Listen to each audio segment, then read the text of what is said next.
ఒక మెడికల్ షాప్లో ఒక ఆయన కనపడ్డాడు నాకు. ఏదో వ్యాధి పేరు చెప్పి మందు అడిగాడు. అతను ట్యాబ్లెట్ ఇచ్చాడు.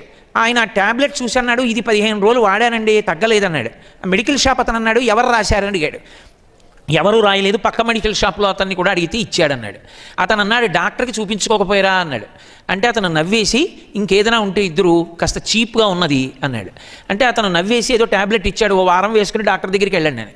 అతను నాకు బాగా సన్నిహితుడు. నేను మెట్లు దిగిపోయాక అడిగా, ఏమయ్యా డాక్టర్ దగ్గరికి వెళ్లకుండా ఇలా ఎందుకు వాడుతున్నావు మెడికల్ షాపుల్లో అని. అతను అన్నాడు నాతో, డాక్టర్ గారి దగ్గరికి వెళితే 200 ఫీజు, బోల్డ్ అన్ని టెస్టులు, కోటేశ్వరారు కొడుకు తెల్లవారితే ఎంసెట్ రాశాడు, వాడికి ఇంజనీరింగ్ ఫీజు కట్టాలి, పుస్తకాలు కొనాలి, ఇన్ని చేయించుకుంటే ఎక్కడి నుంచి వస్తుందండి, అదే తగ్గిపోతుంది, పర్వాలేదు లేదు, అందుకే ట్యాబ్లెట్ మెడికల్ షాప్లో అడిగానన్నాడు. నాకు ఎంత బాధేసిందో.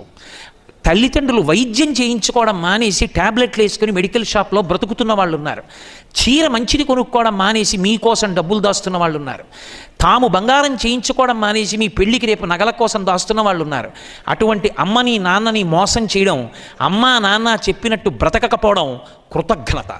అందుకని కనీసంలో కనీసం ఎప్పుడైనా ఒక తప్పు ఆలోచన వస్తే మీ అమ్మగారిని నాన్నగారిని జ్ఞాపకం తెచ్చుకోండి. వాళ్ళు మిమ్మల్ని చూసి సంతోషించేలా మనం సంస్కారంతో బ్రతకాలి అని జ్ఞాపకం ఉంచుకోండి. ఈ దేశానికి గౌరవం తేగలిగిన వాళ్ళు మీరే.